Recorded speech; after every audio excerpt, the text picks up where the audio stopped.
Another year, another Oscars power ranking. It is 2024, and I am talking Best Supporting Actress today.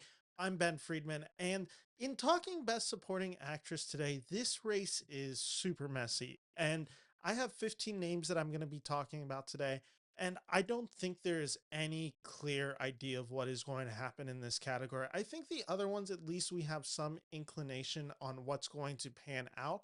This one, I think we know one or two of the nominees, and then everyone else is completely up in the air. I don't know what else we are to make of this race besides that. So this one's going to be a really fun and interesting talk. And I've actually brought in some old Oscar facts that I found interesting as they pertain to one category.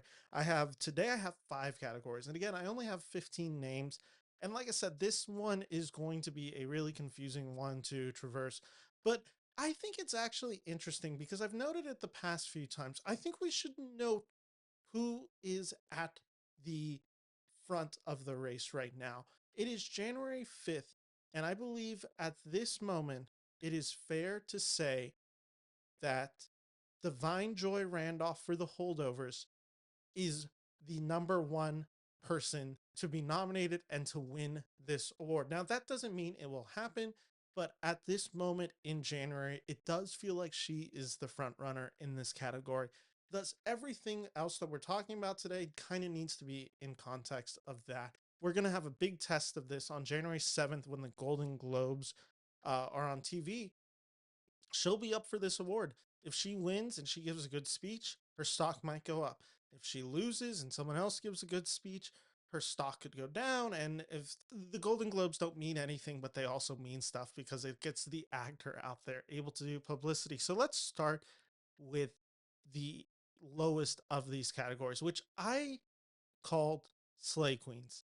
I don't know why I called it that, but the idea of the Slay Queens category was these are actresses who slayed in their roles. Their roles were very complicated, often involving treachery and murder, or just very complicated characters in very complicated stories, and the way they use those female characters. I think at some point people were like, maybe either of these actors could go nominated for this role. Maybe that was true. I don't think there's any case of it being at this point. So I'm going to just read these two names. At number 15, I have Anne Hathaway for Eileen, and for number 14, I have Vanessa Kirby for Napoleon.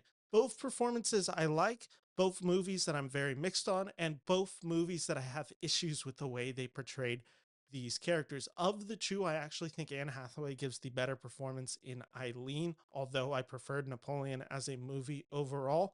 I, they're just not enough to really get into this top tier contenders. I think they both had admirable strengths within their performances, but there just feels something missing and lacking from both of their performances and the way they write these characters. So I will describe this kind of as a performers went above and beyond, but the movies failed them. So that's 15 and 14. Coming in at 13 and 12, I have this category labeled too little too late question mark. And these are actresses who are in movies that really at this point just have not been seen wide. Both of these films have not premiered worldwide. They are in limited release, although some of these are in very limited release, and thus there is no real discourse going around with these movies. The people who've seen these movies have liked them, but it is the case of just not a lot of people have seen them. And I don't fully understand this release strategy because, yes, while the Academy voters can go out and see these movies if they so choose, and they're probably getting screeners of these movies, it is still the issue of no one's talking about them. Thus, they're almost are like they're in the zeitgeist for Oscars, but they're not in the zeitgeist of people discussing them, people having thoughts about them, people getting mad or people being overjoyed about them. There's like no real public discourse going out on these movies. And I think that's a really weird place to be this close to voting season. That's why at number 13, I have Sandra Hüller for The Zone of Interest, a pretty breathtaking performance, if I do say so myself. But it is just the case of still at this point, I'm the only of my friends who I think have seen The Zone of Interest. And again, living where I do in Sacramento, I just don't see a world at this moment that anyone is seeing this movie before the end of January, at least again, wide. And so like I'm trying to think in Sacramento, I think I got noticed that it might be premiering January like 28th. So after the Oscar votings, and maybe that's A24 strategy, get it a lot of nominations, then release it, and then people are like, oh, what's this movie? But you got to get nominations and you got to get people to see your movie. Number 12, for similar reasons, I have All of Us Strangers star Claire Foy. I can't speak on this movie at all because I haven't seen it. So at this moment, I'm kind of lost on it. I've heard great things about it, but that's still kind of the reality of which it exists in. I've heard great things, so I can't judge this performance any higher. And thus, it's kind of staying here because this is also the problem with smaller indie films. If, like while people can rave and cheer and, support them, the issue with these films, it is a fight to get eyes on these screeners. You can get a stack of like 50 screeners, but no one's watching them unless they're really like, oh, I should watch this because I'm hearing so much. We want to believe that all Academy voters see all screeners they get. Reality is that's completely nonsensical. That's not what is happening. And maybe we should hope and expect that, but that is not the scenario. So they're fighting for eyes on the screener. So when you're picking up your pile and you're like, oh, should I see The Color Purple tonight or should I see All of Us Strangers? Haven't really heard about All of Us Strangers, but Color Purple, it's been getting some noise recently. I'm going to pop that in. That's an issue for All of Us Strangers, and that's why All of Us Strangers is at 12, Claire Foy, and number 13, Sandra Huller for the zone of interest. Number 11 through 7, I call this category the oddball out. And that is the category of these are all movies that are essentially, if they get nominated, these are possibly going to be the only nomination these films receive. So they would only receive a Best Supporting Actress. And maybe in a few cases, maybe they receive one or two below the lines, but I don't really see any of these films receiving above the line nominations. The five names I have here: number 11, Rosamund Pike for Saltburn; number 10, Viola Davis for Air; number 9, Penelope Cruz for Ferrari; number 8, Rachel McAdams for Are You There, God? It's Me, Margaret; and number 7, Jodie Foster for Naiad. So let's just kind of talk about these each for a brief moment. So for Rosamund Pike for Saltburn, I think she's really good in a movie that I found extremely frustrating and I was overall pretty mixed on, but she is definitely a highlight in this movie. In fact, I would probably go as far as to say this is the best use of Rosamund Pike in a movie since Gone Girl. I really do think she's great in this.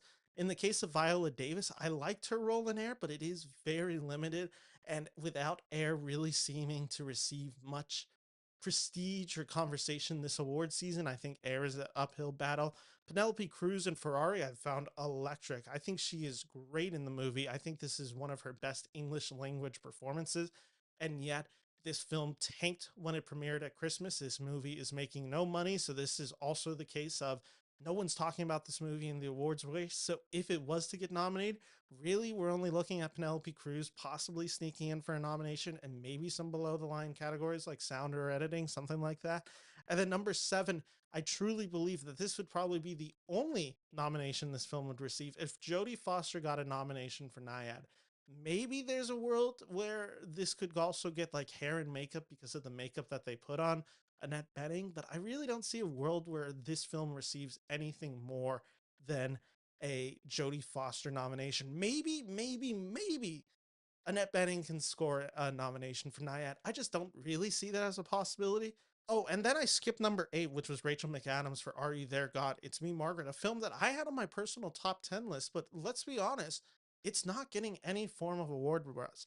It could have, in a weak year, maybe gotten in Best Adapted Screenplay, but Best Adapted Screenplay at this moment is just a mess because we just got that ruling that Barbie is going to be run as an adapted screenplay because that's what the Academy has ruled it. So we now have Oppenheimer, we now have Barbie, we now have Poor Things. I'm trying to think what else we have. We have The Zone of Interest, which is going to be in this category.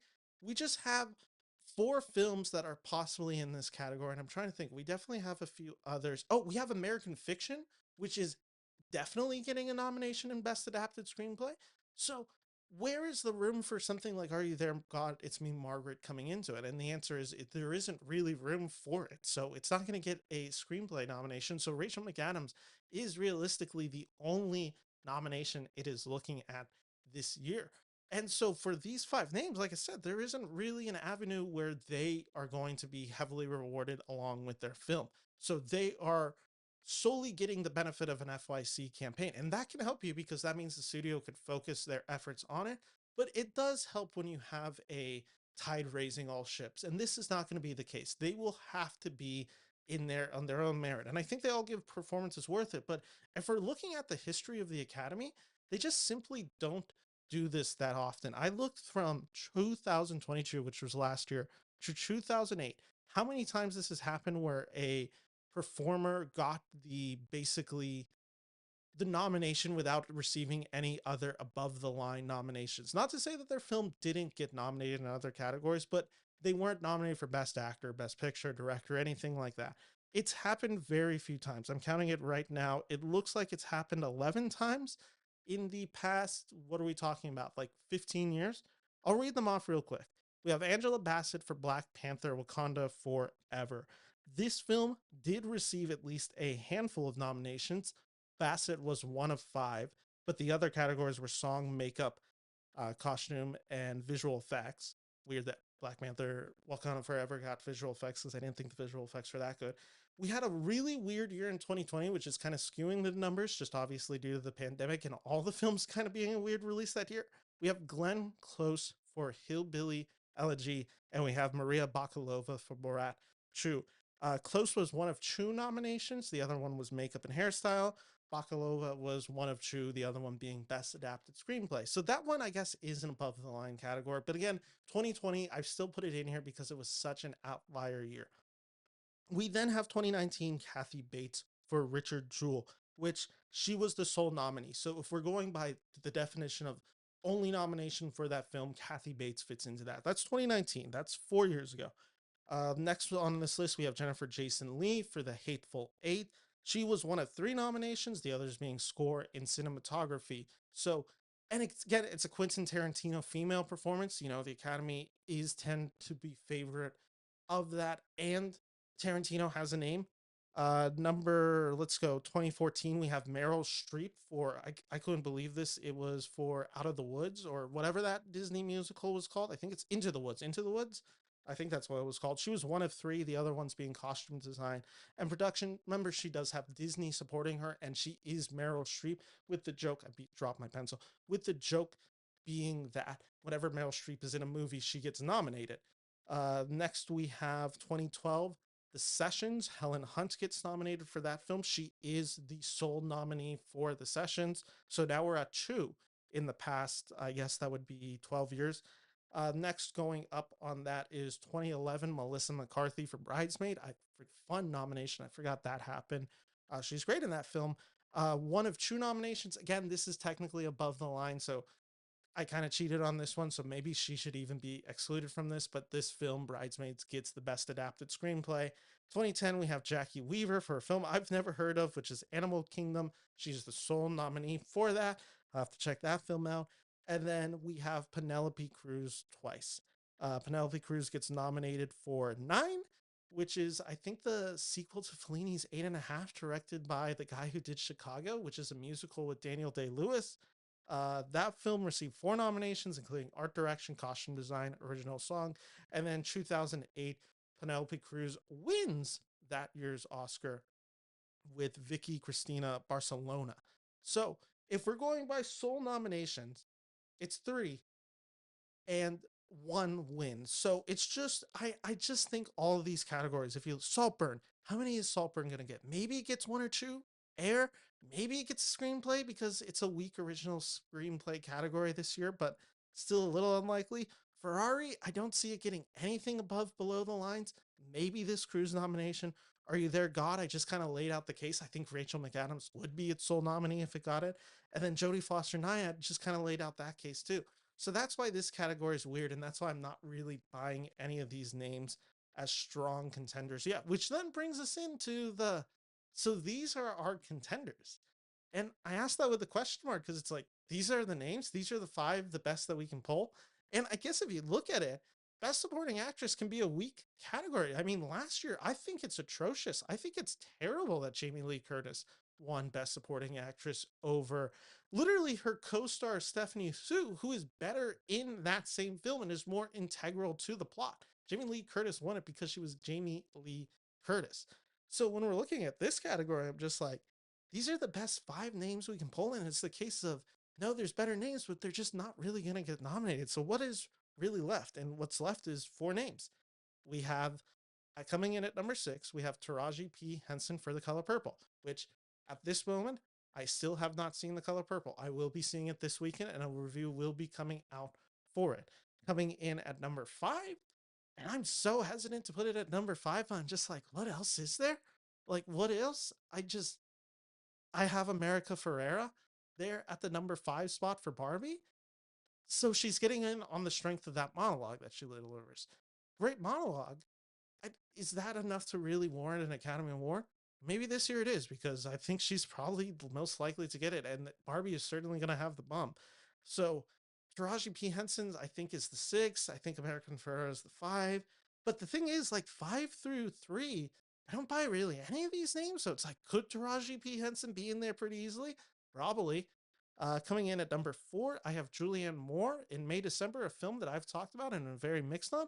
I will say Julianne Moore is my second favorite performance in there after Charles Melton. I think she does do some really good work. So I think she is actually a pretty safe one to get the nomination. I don't see a world in which she wins, but I do believe she could get the May December nomination because I do think she does some pretty exceptional work in May December. So that's four, but what's left? Well, what's left is at number three in this category. So these are our contenders, which is another case of just like, they're getting nominated for one scene and one scene alone. And it is, you probably know what the name is, but it's Emily Blunt for Oppenheimer, a character who's pretty severely underwritten. Nolan, as much as I love Oppenheimer, he is not getting away from the he can't write a woman character. I don't necessarily agree with that. And I think this character that Emily Blunt plays is really well utilized. She does kind of suffer from being underwritten, and the strength of Emily Blunt getting this nomination is she has the good narrative. From my understanding, I don't think Emily Blunt has ever been nominated for an Academy Award. Do I have to check that? You might have to fact check me on that one. I'm actually pretty sure that's the case. I know for a fact she's never won. So, like, this could very well be the kind of sole Emily Blunt nomination that well respected actor, well loved, and like this is finally her moment for the nomination. Yeah, I think that would be like one, it would be completely, her body of work signifies that she should be an Academy Award winner, and she's made great films, and this would be long overdue. It's just kind of weird that it'd be for this film, even though again it kind of has the Barbie issue. She has one killer scene, and I think she takes over that film for 5 minutes during that scene, and it's a really important scene. So I guess if we're going by this category and this existence and the America Ferrera performance, you gotta put Emily Blunt in this category because she did the exact same thing. But so these are our contenders, and it's kind of weird. It's just like we have characters that are kind of underwritten. We have characters that are like the fifth lead in their films. We have characters who are like Emily Blunt. What is she? The eighth lead in Oppenheimer? I would venture to guess Cillian Murphy's more important. Robert Downey Jr. is more important in that story. Matt Damon, Josh Hartnett's more important.